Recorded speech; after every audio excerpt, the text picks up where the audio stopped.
దేశవ్యాప్తంగా ఎన్నికల ప్రచారం తారస్థాయికి చేరుతుంది. ఒకవైపు ఇండియా కూటమి, మరోవైపు ఎన్డీఏ కూటమి మధ్య ఎన్నికల ప్రచారం మరింత రసవత్తరంగా మారుతోంది. ఇప్పటికే అటు కాంగ్రెస్, ఇటు బీజేపీ మేనిఫెస్టోలను విడుదల చేశాయి. ఒకరు సంకల్ప పత్ర పేరుతో బీజేపీ ఇప్పటికే మేనిఫెస్టోను విడుదల చేసి ఎన్నికల ప్రచారంలో దూసుకుపోతుంది. తొలి విడత ఎన్నికల ప్రచారంలో ఇప్పటికే ఇరు జాతీయ రాజకీయ పార్టీలకు సంబంధించినటువంటి అగ్రనేతలు, ఒకవైపు ప్రధాని మోడీ, మరోవైపు కాంగ్రెస్ అగ్రనేతలంతా కూడా స్వయంగా ఎన్నికల ప్రచారంలో దిగి పార్టీ అభ్యర్థుల కోసం విశేషంగా కృషి చేస్తున్న పరిస్థితి కనిపిస్తుంది. అయితే ప్రధానంగా తెలంగాణలోనూ అత్యధిక స్థానాలు గెలుచుకునేందుకు ఒకవైపు కాంగ్రెస్, మరోవైపు బీజేపీ చాలా పోటాపోటీగా ఫైట్ చేస్తున్నాయి. ఇప్పటికే బీఆర్ఎస్ కూడా తన ఉనికిని చాటేందుకైతే ప్రయత్నం చేస్తుంది. అయితే ప్రధానంగా అటు రాజకీయ పార్టీల మేనిఫెస్టో ప్రస్తుతం చాలా చర్చనీయాంశంగా మారుతుంది. ఒకవైపు కాంగ్రెస్ 5 న్యాయ్ 25 గ్యారంటీ పేరుతో ఇప్పటికే మేనిఫెస్టోను విడుదల చేస్తే, ఈరోజు సంకల్ప పత్ర పేరుతో మోడీ గ్యారంటీ 2047 మిషన్ కేంద్రంగా అటు బీజేపీ కూడా తన మేనిఫెస్టోను విడుదల చేసింది. ప్రస్తుతం మేనిఫెస్టోకి సంబంధించి కొన్ని అంశాలు మనం తెలుసుకునే ప్రయత్నం చేద్దాం. మనకు అందుబాటులో బీజేపీ నేత, ఖమ్మం పార్లమెంట్ అభ్యర్థి తాండ్ర వినోద్రావు మనకు అందుబాటులో ఉన్నారు. ఆయన అడిగి అసలు విషయాలు ఏంటో తెలుసుకుందాం. సార్ నమస్కారం, వెల్కమ్ టు ఆర్టీవీ. చాలా జోష్లో ఉన్నట్టున్నారు. పూర్తిగా క్యాడర్ అంతా కూడా ప్రతిరోజు విస్తృతంగా శ్రమిస్తుంది. దాని రిజల్ట్ ఏ విధంగా ఉంటుంది అసలు నిజంగా ఈ ఖమ్మం పార్లమెంట్ పరిధిలో? జరుగుతున్న గత 10-15 రోజుల అనుభవం చూస్తుంటే నాకు సంపూర్ణంగా అనిపిస్తుంది ఈసారి ఖమ్మం అని. ఎందుకంటే ఇప్పుడు మీరు గ్యారంటీల గురించి మాట్లాడబోతున్నారు, మీరు పత్ర గురించి మాట్లాడుతున్నారు. ఒకటే, మనం చేసింది ఏంటి, నిన్నటి వరకు జరిగింది ఏంటి, రేపు జరగబోయేది ఏంటి. నిన్నటి వరకు జరిగింది ఫ్యాక్ట్స్, అవి మనం చెప్పబోతున్నాం. ప్రతి గ్రామానికి వెళ్ళినప్పుడు విశేషంగా ప్రజలు వచ్చి నా ఆధార్ ఇచ్చి మోడీ గారిని దీవించి వారు చేస్తున్న పనులు నాకే చెప్పి వారికి ఉన్న ప్రజలు చాలా చైతన్యవంతులను పదే అంటూ ఉంటారు. దానికి కారణం కూడా ఇది. నిన్న ఒక చాయ్ బండి దగ్గరికి వెళ్ళినప్పుడు దేశం ఎందుకు సురక్షితంగా ఉంది, మిజైల్స్ గురించి చెప్పిండు, బ్రహ్మోస్ గురించి చెప్పిండు, కార్గిల్ గురించి చెప్పిండు. ఇట్లా ప్రతిదీ కూడా వాళ్ళే నాకు మోడీ గారి గురించి చెప్తున్నారు. కాబట్టి ఇది ప్రజల నుంచి వచ్చిన విశేష స్పందన. అంటే వినోద్రావు నిజంగా ఛాయ్ పే చర్చ కానీ, లేదంటే ఓ రేడియో స్టేషన్ పెట్టుకొని ట్యూన్ చేసి ఇవన్నీ ప్రజలకు వివరించడం వల్ల నిజంగా ప్రజలు ఆ దిశగా మొగ్గు చూపుతారంటారు. నిజంగా బీజేపీ చేసింది ఏంటి అసలు ఈ 10 ఏళ్ల కాలంలో? బీజేపీ చేసిందంటే స్పష్టంగా ఏం చెప్పగలుగుతారు మీరు? ప్రతి ఆర్గనైజేషన్ కానీ, ప్రతి డిపార్ట్మెంట్ కానీ, అంటే ఒక కంట్రీ నడవాలి అంటే, ఒక దేశం అభివృద్ధి చెందాలంటే పేదల్ని ఉద్దేశించాలి, వారు చేసిన పనులు ఉన్నాయి. మహిళల్ని ఉద్దేశించాలి, వారు చేసిన గ్యాస్ కనెక్షన్స్ కానీ, పేదలకు ఇచ్చిన బీమాలు కానీ అవి ఉన్నాయి. రైతులకి అనేక సంక్షేమాలు ఇచ్చిండ్రు, సైంటిస్ట్కి ఇచ్చిండ్రు, డాక్టర్స్కి ఇచ్చిండ్రు, యూత్కి ఇచ్చిండ్రు. అవన్నీ మేము చేసినవన్నీ ఆల్రెడీ అమలైన విశేషాలు. అట్లా ప్రతి ఒక్క సెక్టర్ కూడా వారు వదలలేదు. ఫార్మసీ ఇచ్చిండ్రు, మనకు బీద బడుగు వర్గాల వారికి ఇచ్చిండ్రు, ట్రైబల్స్కి ఇచ్చిండ్రు, దేశ కల్చర్కి వారు చూపించిండ్రు. మేము చేసినవన్నీ ఈ పత్రంలో అన్నీ ఉన్నాయి. ఎవరైనా సరే భారతీయుడు అనేటువంటి చూస్తే నాకు తెలిసి గర్వించదగ్గ విషయాలు. ఎందుకంటే ఏదైనా పని చేసినప్పుడు నేను పదే చెప్తాను, మనం ఏం చేసినాము, మనం ఏం చేయబోతున్నాం అన్నప్పుడు మనం ఏం చేసినామని చూస్తారు. మోడీ గారు గ్యారంటీలని ప్రతి దాంట్లో ప్రతి ఉమెన్కి ఇచ్చిండ్రు, ఫార్మాకి ఇచ్చిండ్రు, రైతులకి ఇచ్చిండ్రు, యూత్కి ఇచ్చిండ్రు, వాళ్ళకి ఇచ్చిండ్రు, ఓల్డ్ ఏజ్కి ఇచ్చిండ్రు. మేము దీంట్లో అడ్రస్ చేయని అనేది లేదు. సమగ్రంగా నిజంగా చాలా బాగా చెప్తున్నారు. సరే, మేనిఫెస్టోలో ఉన్నటువంటి అనేక అంశాలు మీరు ప్రస్తావిస్తున్నారు, కానీ ఇవి కూడా బీజేపీ క్యాండిడేట్స్ ఎక్కడ గ్రౌండ్లో వీటిని ఎక్స్పోజ్ చేసుకోవట్లేదు, వీటిని ప్రొజెక్ట్ చేసుకోవట్లేదు. కానీ జై శ్రీరామ్, జై శ్రీరామ్, జై శ్రీరామ్ ఈ నినాదాన్ని మాత్రమే చాలా బలంగా తీసుకెళ్తున్నారు. మీరు డిఫెన్స్ సిస్టమ్కి ఎంతో చేశారు, మీరు మహిళలకు ఎంతో చేశారు, ఉజ్వల్ గ్యాస్ తీసుకొచ్చారు, అనేక ప్రధానమంత్రికి సంబంధించి అనేక డిపార్ట్మెంట్స్లో అనేక సంక్షేమ పథకాలు తీసుకొచ్చారు, న్యూట్రిషన్ కిట్స్ తీసుకొచ్చారు, సెంట్రల్ గవర్నమెంట్ అనేక పనులు చేసినప్పటికీ కేవలం జై శ్రీరామ్ అనే నినాదాన్ని మాత్రమే చాలా బలంగా తీసుకెళ్ళి చొచ్చుకెళ్ళి అయోధ్య రామ మందిరం విషయాన్ని ఎందుకు ప్రొజెక్ట్ చేయాల్సి వచ్చిన పరిస్థితి? మీరు చేసిన పనులు మీరు ఎందుకు గ్రౌండ్లో చెప్పండి? నేను దానికి స్లైట్లీ డిఫర్ అవుతున్నాను. నేను ప్రతిసారి ప్రజల్లోకి బీజేపీ శ్రేణులు కానీ ఇప్పుడు గత 1 నెల 2 నెలలు 3 నెలల నుంచి 6 నెలల నుంచి మేము చేస్తున్నదే చెప్తున్నాము, చేయబోయేదే చెప్తున్నాము. ఇది నా నోటి నుంచి మీరు ఏ పార్టీ శ్రేణి నుంచి అన్నా ఇదే వినపడుతుంది. మేము ఏం చేసినాము, మేము ఏం చేయబోతున్నాం. కాబట్టి జై శ్రీరామ్ అనేది పార్ట్ ఆఫ్ ఇండియన్ కల్చర్. కాబట్టి మనం అందరం భారతీయులే. కాబట్టి భద్రాచలం రాములు మనం ఇక్కడ ఉంది కాబట్టి అయోధ్య మనకి 600 సంవత్సరాలు మనకి కళ సహకరించింది కాబట్టి ఆ నినాదంతో ముందుకు పోయి బట్ సబ్జెక్ట్ మాత్రం మేము ఏం చేసినాం, మేము ఎందుకు మాకు ఓటేయాలి, మేము ఏం చేయబోతున్నాం ఈ పత్రం ద్వారా తేట తెల్లం అయిపోయింది. కాబట్టి ప్రతి ఒక్కరు కూడా డెవలప్మెంట్ డెవలప్మెంట్ డెవలప్మెంట్ అనే దాని ముందే పోతున్నాం. ఏదైనా సరే గ్యారంటీలు ఇస్తే దాని మీద క్రెడిబిలిటీ ఉంటుంది. ఈరోజు కాంగ్రెస్ ప్రభుత్వం గ్యారంటీస్ ఇచ్చింది, ఇప్పుడు ప్రజలు నమ్ముతున్నారా?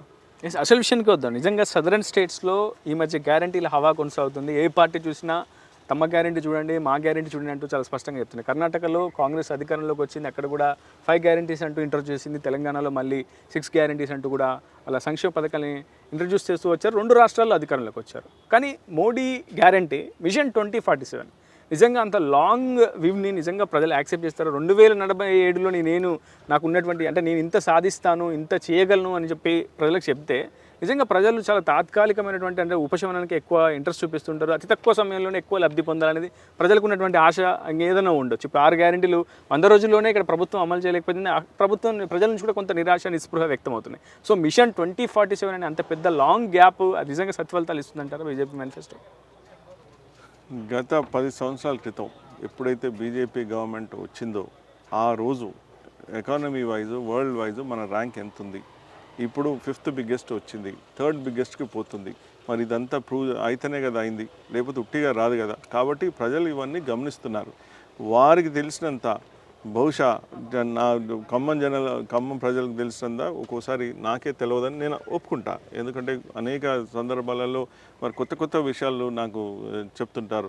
నిన్న ఒక రైతు చెప్పిండు వాళ్ళకి ఏమేమి వచ్చినాయని, ఒక గీత కార్మికుడు చెప్తుండ ఆయన ఎందుకు వేస్తున్నాని, ఒక ఫార్మసిస్ట్ చెప్తుండు ఎందుకు రావాలని. కోవిడ్ అప్పుడు విశేషంగా ప్రపంచంలోనే మనం వరల్డ్ లీడర్ కింద చేసి మనకే ఇచ్చుకుంటా పక్కోళ్ళకి కూడా ఇచ్చినాం.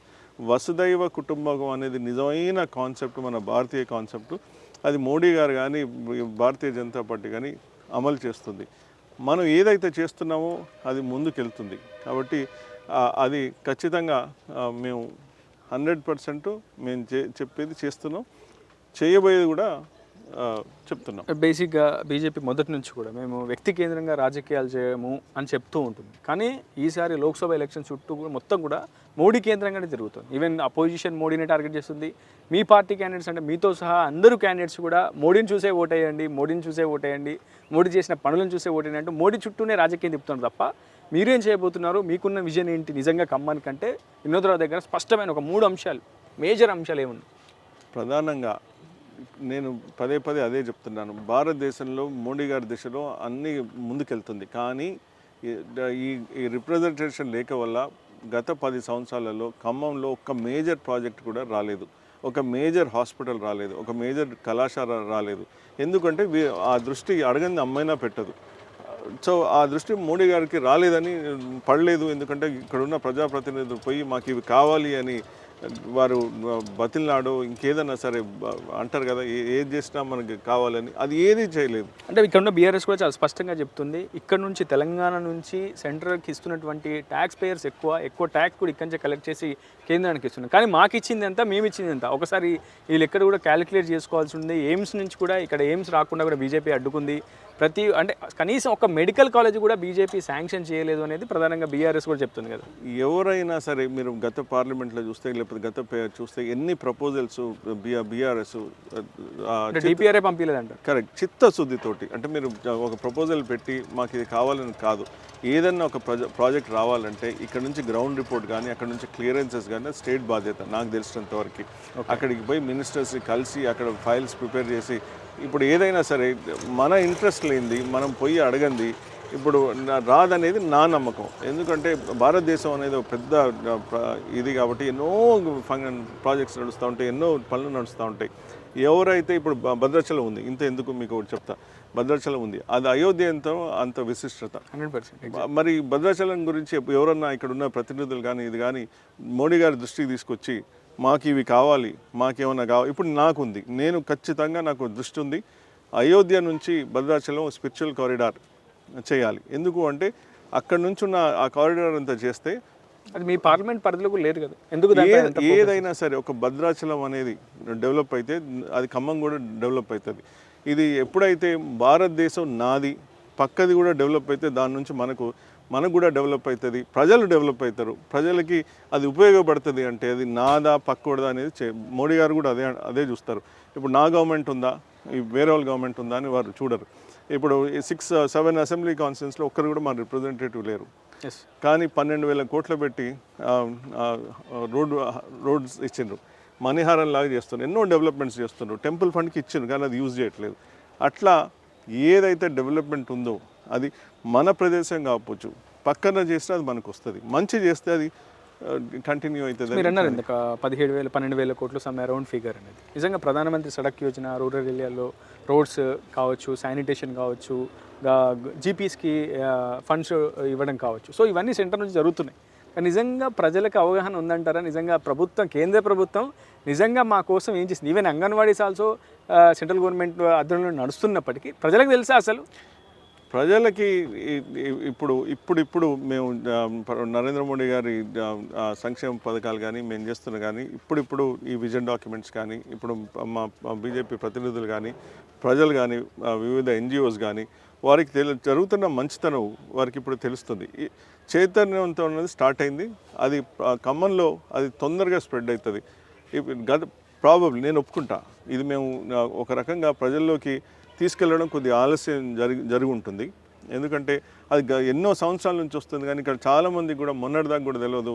ఈ సిమెంట్ రోడ్స్ కానీ, స్వచ్ఛ భారత్ కానీ, ఇవన్నీ కొన్ని సెంట్రల్ ఫండ్స్, రైస్ స్కీమ్స్ కానీ, ప్యాడీ ఇవి కానీ, అవన్నీ సెంట్రల్ స్కీమ్స్ కానీ ప్రజలు అనుకోవట్లేదు. ఎప్పుడైతే మేము చెప్తున్నామో అది మేము చెప్పాలని మేము పోతున్నప్పుడు వారే మాకు చెప్తున్నారు. కాబట్టి ఇప్పుడు యాజ్ ఆఫ్ టుడే, వాస్తవంగా యాజ్ ఆఫ్ టుడే ప్రజలకి తెలిసిపోయింది. టెంపరేచర్ 40 degrees దాటుతుంది ఖమ్మం పరిధిలో, ఎస్పెషల్లీ ఎక్కువగా ఉష్ణోగ్రతలు నమోదవుతున్నాయి. నిన్న మొన్నటి వరకు చాలా ఏసీల్లో కూర్చోవచ్చు, వ్యాపారాలు చేసుకోవచ్చు, డెలిగేట్స్తో మాట్లాడవచ్చు, చర్చలు చేసుకోవచ్చు. కానీ ప్రస్తుతం ప్రజల్లో తిరగడం, ప్రతిరోజు రోడ్డు మీద తిరిగి వాళ్ళని వీళ్ళని కన్విన్స్ చేయడం, లేదంటే మీరు చేసిన విషయాలు చెప్పుకోవడం, కొంతమంది పాజిటివ్గా రియాక్ట్ అవ్వడం, కొంతమంది నెగిటివ్గా రియాక్ట్ అవ్వడం, కొంతమంది అంటున్నారు వినోద్రావు చాలా మంచి వ్యక్తి కానీ పార్టీ మైనస్ అని కొంతమంది. సో ఇలాంటి అభిప్రాయాలు విన్నప్పుడు, ప్రజల నుంచి కొంత నెగిటివ్ రెస్పాన్స్ వచ్చినప్పుడు, నిజంగా ఏసీలను వదులుకొని లేకపోతే ఆ వ్యాపారాలను కావచ్చు, ఆ టైం అంతా వేస్ట్ చేస్తున్నట్టు ఏమైనా అనిపిస్తుందా? ఒక రకంగా నేను చేస్తున్న గత 10-12 సంవత్సరాల నుంచి చేస్తుంది, నేను ఎన్జిఓల ద్వారా ఆదిలాబాద్ అడవులలో కానివ్వండి, వికారాబాద్లో కానివ్వండి, తాండూరులో కానివ్వండి, ట్రైబల్ డెవలప్మెంట్ మీద, ఉమెన్ ఎంపవర్మెంట్ మీద, స్లమ్ ఎడ్యుకేషన్ మీద, ముఖ్యంగా ఆర్గానిక్ అగ్రికల్చర్ మీద నేను తిరగని పొలాలు లేవు, నేను తిరగని టెంపరేచర్స్ లేవు సార్. ఇవన్నీ వేదిక డిఫరెంట్. ఒకప్పుడు మొన్నటిదాకా నేను రైతుల గురించి ఎక్కడ యాక్టివిటీస్ ఉంటే అక్కడ నేను పోయాను. సో క్లైమేట్ సేము, అక్కడ ఎండలు ఉన్నాయి, అప్పుడు ఎండలు ఉన్నాయి. గత 10-12 ఏళ్ళ నుంచి నా జీవితం, నేను చేస్తున్న రంగం కూడా రియల్ ఎస్టేట్ రంగం ఉన్నప్పటికీ ఎప్పుడు ఫీల్డ్ మీదే ప్రాజెక్ట్స్ కానివ్వండి, లేకపోతే ఈ సోషల్ కానీ, నేను గోల్ఫ్ ఆడేటోడిని, అది కూడా అవుట్డోర్ ఇదే. కాబట్టి అవన్నీ కూడా నేను మోడీ గారు అంటున్నా వినోద్రావు గారు, అంటే మీకు మీకు సర్వీస్ ఓరియంటెడ్ అయి ఉండొచ్చు, బీజేపీ పార్టీ మీద ప్రేమ ఉండొచ్చు, ప్రజలకు ఏదైనా చేయాలని తప్పని ఉండొచ్చు. కానీ ఇక్కడ మీరు ఒక్కరే కాదు, మీ అబ్బాయి, మీ వైఫ్, మీ కుటుంబం, మీ సన్నిహితులు, మీ స్నేహితులు, ఇంతమంది ఒక ఖాందాన్ అంతా వచ్చి ఖమ్మం పార్లమెంట్లో ఈరోజు పనిచేయడం కావచ్చు, అందరికీ కొంత ఇబ్బందికరమైనటువంటి అంశమే కాదు సార్. మీకంటే సర్వీస్ ఓరియంటెడ్ కాబట్టి మీకు ఆశ్చర్యం అవుతుంది. నేనెంత చేసినో నాలో సగభాగంగా ఉన్నా మా కుటుంబం అందరూ వారంతా వారు ఈ సోషల్ సర్వీస్కి వారు కూడా సుపరిచితులే.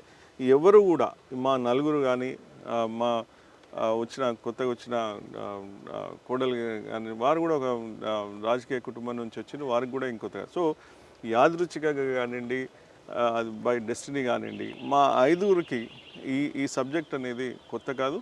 మేము ప్రతిసారి ప్రజల మధ్యలోనే ఉండే.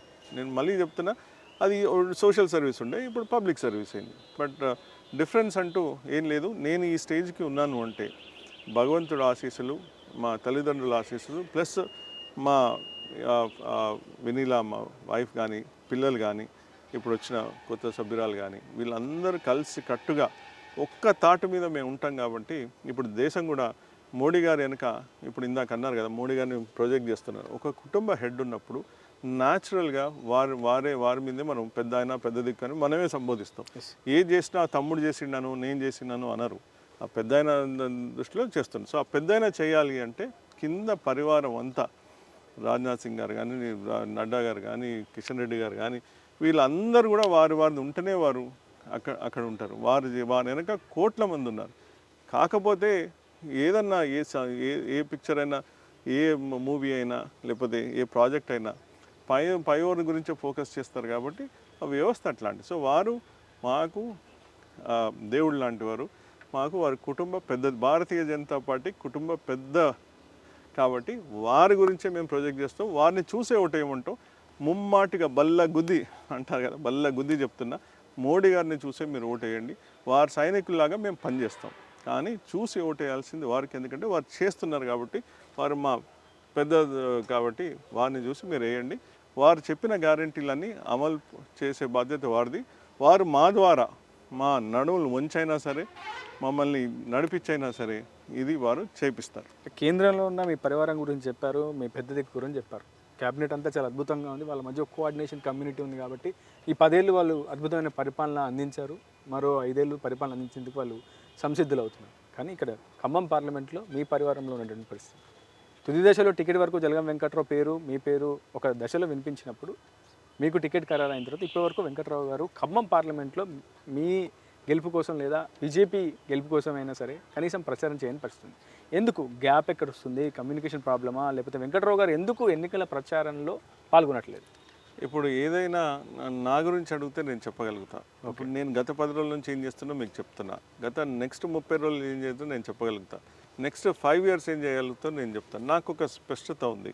ఇప్పుడు నేను నిమగ్నమైంది నేను ఎట్లా ఈ ఎలక్షన్స్ చేయాలి, ఈ 400 సీట్లలో ఖమ్మం ఎట్లా కలపాలని. మీరు దాని గురించి నేను అడిగితే నేను చెప్తా. ఎవరిది వ్యక్తిగతం వారు కూడా మా కుటుంబ సభ్యులే, వారు కూడా సీనియర్ లీడర్సే. మీరు కుటుంబ సభ్యులు అంటున్నారు, కానీ బీజేపీలో వినోద్రావు ఒంటరి పోరాటం చేస్తున్నాడు, ఒంటరి వాడయ్యాడు, ఎవరు సహకరించుకున్నా ఆయన మాత్రం తన యుద్ధాన్ని అయితే కొనసాగిస్తున్నాడు అని ఒక ప్రచారం కూడా జరుగుతుంది. దానికి ఇది నిన్న పార్లమెంటరీ విస్తృత స్థాయి సమావేశమైనప్పుడు వేల మంది ఇక్కడే మీరు కూడా కవర్ చేశారు. వేల మంది వచ్చి పార్టిసిపేట్ అయ్యారు. ఇక్కడికి వచ్చిన ప్రభారీలు కానీ, అక్కడికి వచ్చిన పాటిల్ గారు కానీ, వారు ఎంత ఆనందపడ్డారంటే ఇది చూసి, ఈ జనోత్సవం ఈ ఒక్క వినోద్రావు వల్ల ఇది కాదు, ఇది అందరూ కానీ పార్టీ ప్రెసిడెంట్స్ కానీ, కోఆర్డినేటర్స్ కానీ, ప్రభారీస్ కానీ, కన్వీనర్స్ కానీ చేస్తేనే ఇది అవుతుంది. మొన్న ఎస్టీ మోర్చా అయింది, వేల మంది మీరు చూశారు. స్వచ్ఛందంగా వచ్చి అంత 4 గంటలు 3 గంటలు ర్యాలీ చేసి కూడా ఇక్కడ లాస్ట్ స్పీకర్ చేసేదాకా వారు అక్కడ ఫుడ్ స్టార్ట్ అయినా పోకుండా ఉన్నది మీరు అందరు చూసిండ్రు. ఇదంతా ఒక్కడి వల్ల కాదు, ఇదంతా ఒక పరివారం అనేది. మొన్న ఎస్సీ మోర్చా అయింది, అది కూడా 1000 మంది పైన వచ్చిండ్రు. ఇక్కడే మీ కళ్ళ ముందే, మన కళ్ళ ముందే జరుగుతున్న పరిమాణాలు ఇవి. కాబట్టి ఇవన్నీ చూస్తే అందరూ యాక్టివేట్, ఒకరిద్దరు హెల్త్ బాగాలేకనో ఇంకేదన్నా ఉండి వారు జాయిన్ కావడం లేట్ అవుతుంది. కానీ అందరూ ఒకరు వారు వీలైనప్పుడల్లా ఈ సైన్యంలో జాయిన్ అవుతున్నారు. నేను ఇప్పుడు నా వెనక ఒక 100 మంది ఉన్నారని చెప్పడానికి ఏం సంకోచించట్లేదు. ఒక్కడినైతే ఇట్లా కాదు. మొత్తానికి అగ్రనేతల్ని రంగంలోకి దించబోతున్నారట. 19వ నామినేషన్ ర్యాలీకి స్వయంగా రాజ్నాథ్ సింగ్ కేంద్ర మంత్రి కూడా వస్తున్నారని ఒక ప్రచారం జరుగుతుంది. నిజంగా వస్తున్నారా లేదా ఇంకెవరు అగ్రనేతలు వచ్చే అవకాశం ఉంది? ప్రధాని మోడీ ఖమ్మం పార్లమెంట్లో పర్యటిస్తారు, ఖచ్చితంగా ఎన్నికల ప్రచారంలో పాల్గొంటారు, ఒక ప్రచారం కూడా జరుగుతుంది. నిజంగా రిక్వెస్ట్ చేశారా ప్రధాని మోడీ వచ్చే అవకాశం? ఖచ్చితంగా ప్రధాని మోడీ గారు ఇక్కడికి వచ్చే అవకాశం చాలా ఎక్కువ ఉంది. ఎందుకంటే ఖమ్మం వారు ఎప్పుడు రాలేదు. ఇప్పుడు వారి దృష్టి వారు ఖమ్మం మీద వారికి సమగ్రంగా ఉంది. ఎందుకంటే గత 10 సంవత్సరాల నుంచి, ఎందుకంటే అక్కడ ఆర్ఎస్ఎస్ విహెచ్పి బలపరిచిన అభ్యర్థి కాబట్టి అంటారా? ఇక్కడ గత 10 సంవత్సరాలలో జరగని అభివృద్ధి వారికి, ఇక్కడ షెడ్యూల్ ట్రైబ్స్ కానీ, షెడ్యూల్ క్యాస్ట్ కానీ ఇక్కడ చాలా ఎక్కువ. వారికి ప్రత్యేక దృష్టి ఏంటంటే మహిళలు, ఎస్టీలు, షెడ్యూల్ కులాలు. ఎందుకంటే మీరు చూసిన దాంట్లో ఒక ప్రెసిడెంట్ ఇప్పుడు షెడ్యూల్ ట్రైబ్ నుంచి, మొన్న ప్రెసిడెంట్ షెడ్యూల్ వారి నుంచి వచ్చింది కోవింద్ గారు కానీ, ఇప్పుడు ముర్ము గారు కానీ, వారికి క్లియర్గా తెలుసు ఎక్కడ మనకి డెవలప్మెంట్ అయితే జాతి సమగ్రంగా ఉంటుందని. కాబట్టి వారు దీని మీద ఉంది. వారు భద్రాచలం గురించి కూడా మేము మొన్న చర్చించినప్పుడు చాలా సంతోషించు. ఆ కారిడార్ గురించి మాత్రం ఖచ్చితంగా ఏదైతే అయోధ్యలో మనం ఇప్పుడు లోకల్ ఇష్యూస్ అని మీరు ఇందాక అన్నారు. లోకల్ ఇష్యూస్లో temples, hospitals, colleges, industries, agriculture మీద ఇప్పుడు పామాయిల్ ఉంది, పామాయిల్ బోర్డు ఉంది. పామాయిల్ బోర్డు కానీ ఖచ్చితంగా పామాయిల్ బోర్డు కోసం మేము 100% దాన్ని కృషి చేస్తాం. ఐఐటీలు కానీ ఛాన్స్ ఉంది, రైల్వే స్టేషన్ ఎక్స్టెన్షన్ ఉంది, అట్లా ఎన్టీపీసీ ఉంది. నేను ప్రతిసారి ఎన్ఎండిసి గురించి ఉంది. మాకు క్లియర్ ఇప్పుడు మోడీ గారి గ్యారంటీస్ మీరు చూస్తే అది మా అందరికీ ఒక మార్గదర్శకం. వారు ప్రపంచంలో భారతదేశం ఏం చేయాలని వారికి ఉంది. సేమ్గా చేస్తూ ఈ డిస్ట్రిక్ట్లో ఏం కావాలనేది మా బాధ్యత. అది చేసి అది వారికి దృష్టికి తీసుకెళ్తే అది వారు చేస్తారు. సో వారికి ఓవరాల్ విజన్ ఉంది. మనసు ఇప్పుడు అడగని అమ్మాయినా పెట్టరు. కాబట్టి నేను ప్రతి ఒక్కరికి ఈ మధ్య మీరు గమనిస్తూనే ఉంటారు, నేను ఓటర్ దగ్గరికి పోయినప్పుడు మన పార్టీలకి అతీతంగా ఈసారి మన ఖమ్మం కోసం, మన డెవలప్మెంట్ కోసం మీరు నాకు వేస్తే మోడీ గారికి వేసినట్టే, నాకు ఒక అవకాశం ఇవ్వని చెప్తున్నా. కానీ నేను ఓన్లీ మా పార్టీ గురించి లేకపోతే ఇది అని కాదు. గతంలో జరిగింది వేరు, ఇప్పటి నుంచి జరుగుతున్నది వేరు. అభివృద్ధి పథకంగా మాకు ఒక్క ఛాన్స్ ఇవ్వండి. మీరు బీఆర్ఎస్కి ఇచ్చిండ్రు, కమ్యూనిస్ట్కి ఇచ్చిండ్రు, ఇంతవరకు బీజేపీకి ఇవ్వలేదు. ఈ 5 సంవత్సరాలు ఇవ్వండి, దెన్ మేము కూడా మాకు ఉంటుంది, మాకు ఒక వెనక మేము చేసిన హిస్టరీ ఉంటుంది, దాని గురించి ఇంకా మేము ముందుకు పోవచ్చు. కాబట్టి ఛాన్స్. వినోద్రావు గారు, మీరు ఒక రియల్ ఎస్టేట్ చేస్తుంటారు, మీరు ఒక వ్యాపారి, మీకు ఒక ఐడియాలజీ ఉంటుంది, కొన్ని సర్కమ్స్టెన్సెస్ మీరు పరిగణలోకి తీసుకుంటారు. మీరు వ్యాపారం చేసేటప్పుడు కూడా పర్టికులర్ ఒక ల్యాండ్ డెవలప్మెంట్కి ఉన్నటువంటి ఏవేవైతే ఉన్నాయో వాటన్నిటిని కూడా పరిగణలోకి తీసుకుంటే కస్టమర్ని ఒప్పించే ప్రయత్నం చేస్తారు. కానీ ఇక్కడ బీజేపీకి 2014, 18, 19 పార్లమెంట్ ఎన్నికల్లో కావచ్చు, స్థానిక సంస్థల ఎన్నికల్లో అసలు ఏమాత్రం కూడా కనీసం ఉనికిని చాటుకునే పరిస్థితి. కానీ ఈరోజు వినోద్రావు ఏకంగా డైరెక్ట్ విజయమే నా లక్ష్యం, ఖచ్చితంగా ఖమ్మంలో కాషాయమయం చేసి తీద్దామంటున్నాను. సో ప్రాక్టికల్లీ ఎంతవరకు దీనికి అవకాశాలు ఉంటాయి? ఇప్పుడు నాది మేజర్ రోల్ ఏంటంటే యాజ్ అభ్యర్థి కింద ప్రజలని వారి విశ్వాసం కోసం మనం అడగడం. మనం విక్టరీ అనేది ఎప్పుడు ఉంటుంది? వారి విశ్వాసం వచ్చినప్పుడు. నా ప్రయత్నం వల్ల మోడీ గారు చేసిన సంక్షేమాలు కానీ, చేయబోతున్న పనులు కానీ, వారు ఇస్తున్న నిధులు కానీ, ఒకవేళ ప్రతినిధి ఉంటే ఏం మేలు జరుగుతుందని ప్రజలకి నేను వారి గుండెల్లోకి, వారి చెవులలోకి నేను తీసుకెళ్తున్నా. అది వారు తర్వాత వారు డిసైడ్ చేస్తారు. వారు బిగ్గెస్ట్ జడ్జిమెంట్. మన ఇండియా ఇంత డెమోక్రసీ ఉంది అంటే ఓటరే దేవుడు. కాబట్టి ఓటర్కి పూర్తి హక్కు ఉంది, వారికి చేస్తారు. మనం ఎటువంటి ప్రలోభాలు బీజేపీ పార్టీ మాత్రం పెట్టదు. వేరే పార్టీలు పెట్టి 6 గ్యారెంటీలు 5 గ్యారెంటీలు అని పెట్టి దాన్ని మోసాలు చేసి మభ్యపెట్టిన ప్రభుత్వం బీజేపీది కాబట్టి కాదు. మాది వారు ఇంటరు, డిసైడ్ చేసేది వారు వేస్తే మేము గెలుస్తాం. ఇప్పటికే ఎన్నికల సమయం కూడా సమీపిస్తుంది. అనేక సర్వే సంస్థలు కూడా ప్రీపోల్ సర్వేస్ నిర్వహిస్తున్నాయి. సో సిఎస్డిఏ సర్వే కూడా మీరు చూస్తుంటారు. అసలు ప్రధానంగా ఈరోజు అంటే ప్రపంచంలోనే 3వ అతిపెద్ద ఆర్థిక వ్యవస్థగా భారత్ పురోగమించినప్పటికీ క్షేత్రస్థాయిలో దేశంలో అతి ఎక్కువ స్థాయిలో నిరుద్యోగం తాండవిస్తుంది. నిత్యావసర సరుకుల ధరలు విపరీతంగా పెరుగుతున్నాయి. సో ఈ భారం బీజేపీపై ఖచ్చితంగా ప్రభావం చూపుతుంది. ప్రజలు పడే ఈ భారం అనేది ఖచ్చితంగా రేపు ఎన్నికల్లో ప్రభావం చూపించబోతుంది అనేది రాజకీయ విశ్లేషకులు కావచ్చు, సర్వే సంస్థలు చెప్తున్నారు. నిజంగా ఇవి నష్టం కలిగించామంటారా బీజేపీకి?